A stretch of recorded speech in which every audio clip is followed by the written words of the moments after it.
수강생 여러분 안녕하십니까? 커리어 카페 수담 대표 안태정입니다. 오늘 이 시간에는 여러분들과 함께 산업별 채용 동향의 변화라는 주제를 가지고 이야기를 나눠보도록 하겠습니다.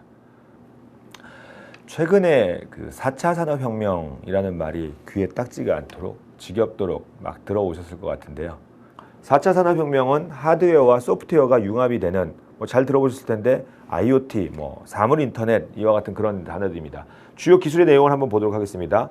이것들을 가능하게 만드는 인공지능을 가능하게 또 만들어주는 빅데이터, 그러니까 데이터의 양이 많아진 데이터의 양을 통해서 머신러닝 이라고 얘기하는 딥러닝이라고 얘기하는 형태를 통해서 인공지능, 그리고 인공지능을 바탕으로 하고 있는 초연결 사회, 사물 인터넷, 또 그 다음에 3D 프린팅이라고 얘기해서 기존에 공장에서 이렇게 찍어냈던 것들이라면 소규모로도 맞춤형으로다가도 뭔가 생산할 수 있는, 또 더군다나 그와 같은 것들이 이제 영역에 제한이 넘나들죠. 인공장기까지 3D 프린팅을 한다라고도 얘기하고 하니까 그런 형태, 그 다음에 이 같은 것들을 반영해서 움직임을 가지고 동작을 행하는 로봇, 또 뭐가 있을까요?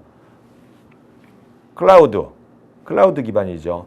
어마무지한 데이터의 양이 움직이려고 하다 보면 이 데이터 양들이 서로 공유가 되어야지 지금 4차 산업혁명 시대의 초연결성을 확보할 수 있으니까 통신뿐만 아니라 이렇게 축적된 데이터들을 같이 공유하기 위해서 보관해야 될 공간이 필요하죠. 이런 것들 이제 클라우드라고 얘기하게 되고요. 정보가 공유되니 공유된 정보를 통해 가지고 우리 일상생활 속에서 움직여지는 많은 것들을 같이 소유하지 않고 공유해도 굉장히 효율적이다. 또 정보가 공유되니 그런 부분에서의 투명성이 확보되니 안정성도 있다라는 형태로다가 해서 공유경제 같은 것들도 4차 산업혁명 시대를 대표하는 키워드들이 되겠습니다. 자, 그럼 이런 4차 산업혁명 시대에 우리나라는 어떠한 대비 또는 어떠한 그 산업의 주도 형태를 가지는지 옆에 한번 살펴보도록 하시겠는데요.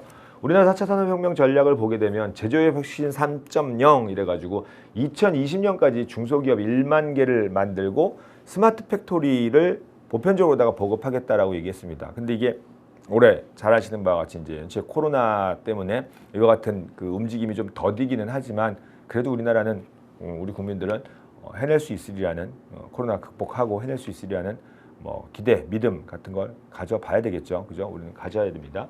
자, 그래서 9대 국가 전략 프로젝트를 만들어냈는데 성장 동력 확보로다가 요 앞에서 나왔던 4차 산업혁명의 주요 핵심 키워드를 그대로 반영시킨 형태로다가 산업의 영역이 발달합니다. 첫 번째 인공지능, 두 번째 가상 증강현실, 자율주행차, 소재에 있어서 경량성, 그 다음에 스마트 팩토리, 스마트 시티 또 이렇게 되고요. 성장 동력의 분야에서 이런 부분들이 키워드로다가 국가가 관심을 갖는 분야라면 삶의 질 향상 측면에서 볼 때는 이번에 코로나 사태에서도 봤다시피 K바이오라고 얘기도 하는데 정밀 의료와 그에 걸맞는 신약, 그 다음에 탄소 자원화와 미세먼지와 같이 글로벌 국가로서 자리를 매김하고 세계적인 추세에 맞춰내기 위해서 환경에 대한 부분까지도 같이 아울러질 수 있는 이런 부분들을 육성하겠다라고 얘기했습니다. 자, 이렇게 4차 산업혁명 시대에 유망되고 앞으로도 계속 커져가야 될 영역이 이렇게 나와 있습니다. 나와 있다 보면 어떤 분야에 사람이 많이 필요할까요? 이쪽 분야들의 사람들이 많이 필요합니다. 4차 산업혁명 시대에 걸맞는 디지털, IT와 같은 서비스 또는 그런 것들에 맞춰진 추가 생산품, 제조업에서 봤을 때 소재라든가 디바이스 같은 이런 형태들의 것들이 이제 같이 발달을 해나가기 시작할 텐데 문제는 이런 쪽들은 한 사람이 해낼 수 있는 일이 어마무지 많아진다는 얘기죠. 과거의 전통 방식에서의 제조업체처럼 한 사람이 일정 부분 동안 이렇게 막 만져지는 생산량에서의 한계점이 있었다면 이제는 4차 산업혁명을 통해서 폭발적인 정보와 폭발적인 판단과 작업 처리 속도 등과 같은 것들이 따라오게 되니까 한 사람이 할 수 있는 일이 굉장히 많아지게 됩니다. 이렇게 많아지게 되면 채용하는 시장의 입장에서 봤을 때는 한 사람만 뽑으면 옛날에 100사람, 1000사람이 하던 일을 할 수 있으니까 한 사람의 인재를 잘 뽑는 게 중요한 시기로다가 바뀌었고요. 많은 수의 사람을 뽑는 게 그렇게 크게 의미가 없어지는 시대로다가 변화되고 있다라는 겁니다. 그래서 대량의 실업자 고민스럽습니다. 고민스러울 거예요. 우리 살아가는 우리 모두의 다 고민이죠. 그런 부분도 있지만 또 긍정적으로다가 낙관적으로다가 보는 것처럼 지금 기존에 있지 않았던 일자리들이 속속 생겨나고 또 그 일자리들은 옛날보다 촘촘하게 바뀌면서 찾아보면 새롭게 만들어진 일자리들이 있을 것이다 라는 얘기들을 하고 있죠. 자, 그런 추세에 걸맞춰서 최근 코로나 사태 때문에 점점 더 어려워지고 있는 어려운 상황이긴 하지만 산업별 채용 동향의 변화에 있어서 조금 주목해 봐야 될 부분이 있는데요. 지금처럼 코로나가 취업 한파를 몰고 오기는 했지만 블록체인이랑 관련되어 있는 4차 산업의 뭐 핵심 기술 중에 하나라고도 하죠.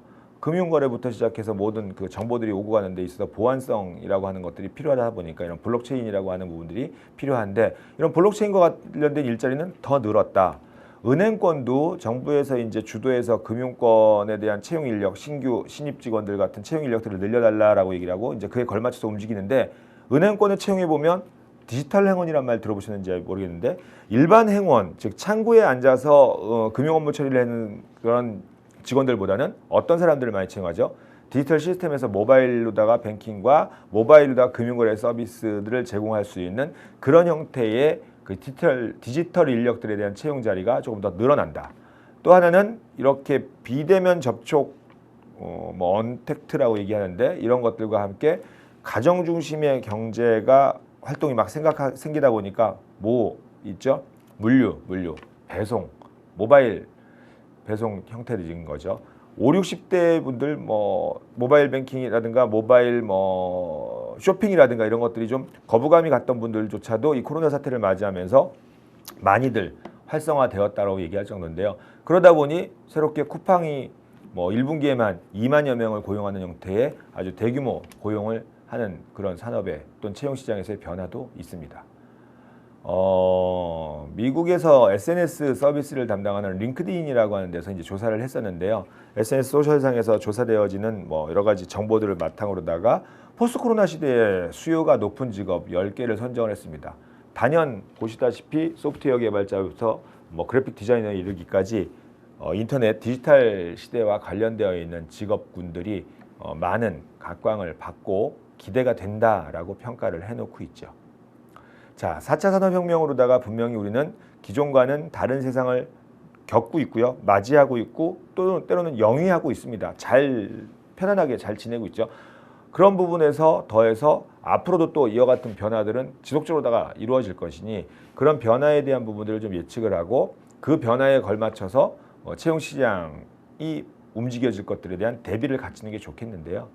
이런 변화는 이미 이제 세상에서 시작이 되고 있었기 때문에 채용 시장에서도 전통 방식의 채용이 다양한 방식의 채용으로다가 형태의 변화를 이루고 있고요. 서류 인적성 면접 중심으로다가 진행이 됐다면 이것들이 없어지진 않았지만 여기에 더해서 필요한 직무에 따라서는 포트폴리오라든가 AI나 화상이라든가 또 이와 같은 능력들을 평가하거나 검증하는 방식으로다가 단순한 인적성 이상으로다가 직무 능력을 테스트하는 테스트 같은 것들이 추가되고 있다. 또 하나는 기존에는 일반 지식이나 전공 지식에 대한 부분만을 생각했다면 이제는 기술 영역의 엔지니어들뿐만 아니라 인문상경사회계열 학생이라고 할 수 있을까요? 취업 지원자라고 할 수 있을까? 그러니까 경영직군에 있는 마케팅이나 영업이나 뭐 재무라든가 이런 쪽에서도 IT와 관련된 역량을 필요로 하고 있고요. IT 기기들을 잘 다루고 IT 기기 환경에 익숙해지는 것뿐만 아니라 그런 IT가 바꿔나가는 세상에 대한 변화의 흐름을 읽고 있어야 그에 걸맞는 영업, 그에 걸맞는 마케팅, 그에 걸맞는 경영 전략 같은 것들을 수행할 수 있기 때문에 플러스에서 IT에 대한 역량들을 더 많이 찾고 중요하게 생각을 한다. 전통적인 방식의 제조 산업이 채용의 중심이었다면 이제는 뭐 첨단 산업으로 가는데 대표적인 예가 이 디지털과 관련된 부분뿐만 아니라 앞서서 봤다시피 환경이라든가 바이오 또는 우리의 이제 먹거리라고 얘기하는 식량 자원 같은 부분들, 그다음에 또 이 모든 것들이 가능하게 해주는 부분들은 기본적으로 다 소재라고 하는 부분들이 이제 뒷받침이 되어야 되는데 그런 소재 같은 첨단 산업 중심으로다가 채용 동향은 그러니까 채용 시장이 산업의 구조가 변화되고 있으니 채용도 그쪽에서 더 많이 될 것이다. 또 과거에는 그렇기 때문에 전통 방식의 대규모 채용이 중심이었다면 이제부터는 소규모 중심으로 수시에 경력직 채용이 주가 되고 있으니 이에 대한 대비를 해야 된다. 대기업이 대규모 채용을 하게 되면 그에 이제 같이 연관되어 있는 협력을 하고 있는 중소기업, 중견기업들도 같이 그에 걸맞춰서 채용 시기를 맞추거나 인력의 규모 전략을 펼치게 되는데 지금은 이제 대기업이 수시 채용으로다가 경력직 중심의 채용으로다가 바꾼다라고 공공연히 공표를 하고 진행을 하고 있기 때문에 그렇게 되면 그에 걸맞춰서 중견기나 중소기업들도 마찬가지로다가 호흡의 방식을 바꿔줘야 되거든요. 그러다 보니까 채용 동향은 향후에는 주로 계속해서 수시 경력직 채용이 대세를 이루어갈 것이다 라는 것들 꼭 명심하시고요. 취업을 위해서 가장 중요한 건 이와 같은 변화의 흐름에 맞춰서 내가 유연성을 가지고 할 수 있다는 마음을 가지고 의지를 있게 실행하는 것, 그런 마인드셋이 중요하다고 할 수 있겠습니다. 감사합니다.